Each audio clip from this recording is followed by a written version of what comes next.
Breaking news చూస్తున్నాం. BJP Narsapuram MP Bhupathiraju Srinivas Varma Narendra Modi 3.0 ప్రభుత్వంలో cabinet కి ఎంపికయ్యారు. ఈ క్రమంలో ఆయన సోము వీర్రాజును హత్తుకుని ఎమోషనల్ అయ్యారు. కేంద్ర మంత్రివర్గంలో చోటు దక్కిన ఆనందంలో సోము వీర్రాజును పట్టుకుని కంటతడి పెట్టారు. ఈ దృశ్యం ప్రస్తుతం సోషల్ మీడియాలో వైరల్ అవుతోంది.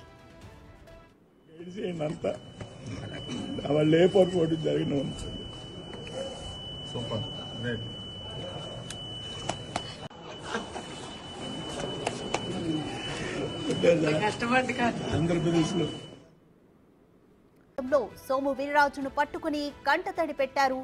ఈ దృశ్యం ప్రస్తుతం సోషల్ మీడియాలో వైరల్ అవుతోంది.